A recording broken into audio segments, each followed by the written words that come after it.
Welcome, everyone. I am absolutely thrilled to have you here for today's explainer. You know, if you've ever felt like English grammar is just this random, chaotic collection of confusing rules, well, I want you to take a deep breath. Today, we're going to slow things way down. We are building a highly systematic, step-by-step blueprint of the 9 distinct types of pronouns. We are not going to jump around randomly. Instead, we're going to master this fundamental part of speech, literally piece by piece, so you can communicate with absolute clarity and confidence. All right, let's get right into it. Okay, let's dive into exactly why we need these things. Listen to this first sentence.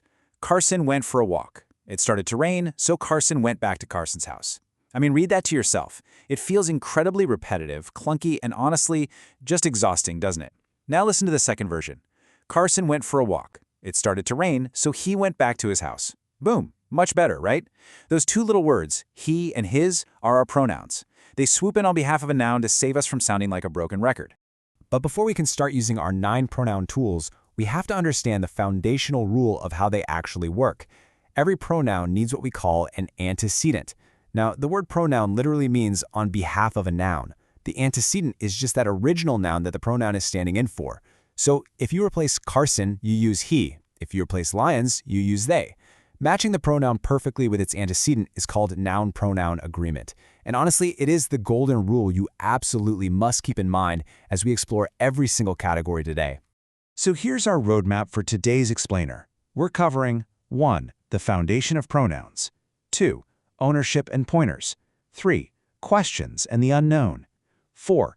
Clauses and connections. 5. Self and mutual actions. And finally, 6. The pronoun power summary. Starting right off with Section 1, the foundation of pronouns. Let's cover the basics. We begin with personal pronouns. These are really the core substitutes for specific names or things. They establish exactly who is speaking, who is listening, or who's being discussed. And in any given sentence, they are the heavy lifters. They can act as the subject, performing the action, the object, receiving the action, or the complement. Without personal pronouns, our language would literally grind to a complete halt. Now, what's really interesting here is how beautifully perspective is organized. Personal pronouns change based on 2 primary things: who's involved and how many are involved. First person is the speaker, right? I for singular, we for plural. Second person is the listener, you, which actually handles both singular and plural.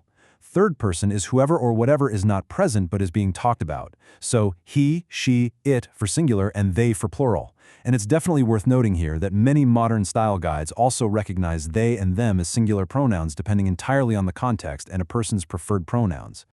Moving smoothly into Section 2, ownership and pointers. Let's look at claiming and pointing. First up in this group, we have possessive pronouns. These are words that indicate who owns or is associated with an item. Now, normally when a noun owns something, what do? We add an apostrophe and an S, right? Like Zoe's prize or the dog's bed. But possessive pronouns are special. They replace that entire concept of ownership and completely eliminate the need for an apostrophe altogether. Let's look at these in action. That prize is hers. This computer is mine. Notice how hers and mine stand entirely alone. They don't need to sit right next to the noun they own. They completely replace the noun that would normally have that apostrophe S. Oh, and a quick pro tip for you. The possessive pronoun for it is spelled ITS with absolutely no apostrophe. Next, we introduce demonstrative pronouns. If possessive pronouns claim things, well, demonstrative pronouns point at them. They're kind of like grammatical fingers pointing directly at a specific noun, indicating its distance in time or space. There are 4 main ones to remember: this, that, these, and those. This and that are for your singular items. These and those are for your plural items. And the examples here brilliantly illustrate how we use them in everyday speech. These are delicious. We use these because the items are plural and they're physically or temporally close to us, perhaps sitting right on the plate in front of us. Compare that to those are expensive cottages. We use those because the cottages are plural, but they are further away, maybe across the street or way down the shoreline. Makes sense, right? All right, Section 3, questions and the unknown. What happens when we have missing details? We start with indefinite pronouns. As the name suggests, these refer to some unspecified thing or a very general group. We use these when a noun just isn't specific. And here is a totally fascinating rule about them. Many of these indefinite pronouns actually function as singular pronouns taking singular verbs, even when they seem to be referring to a whole massive group of people or things. Let's look at some of the most common ones. Anybody, everybody, everything, nobody, someone, nothing. To anchor this practically, just look at the word everything. If I say, everything looks just right, I am using a singular verb, looks, even though everything encompasses all the items in the entire room. Indefinite pronouns basically let us talk broadly when the specifics either don't matter or just simply aren't known. Now, let's see how this builds. From the fuzzy, blurry unknown of indefinite pronouns, we move to the direct probing of interrogative pronouns. When you don't know the noun, sometimes you just have to ask for it. Interrogative pronouns are words used specifically to ask questions or to confirm information. You definitely know these essential question words well. Who, whom, whose, which, and what. If you walk into an empty classroom, you might ask, who is absent? The word who is standing in for the unknown noun, the missing person, right, that you are trying to identify. It's basically a pronoun acting as an investigator. Moving on to Section 4, Clauses and Connections. Let's talk about linking thoughts. This brings us to relative pronouns. These are pronouns that introduce a relative clause. Now, think of a relative clause as a sort of bonus package of extra information about a noun. Relative pronouns like who, whom, whose, which, and that link dependent clauses to independent ones.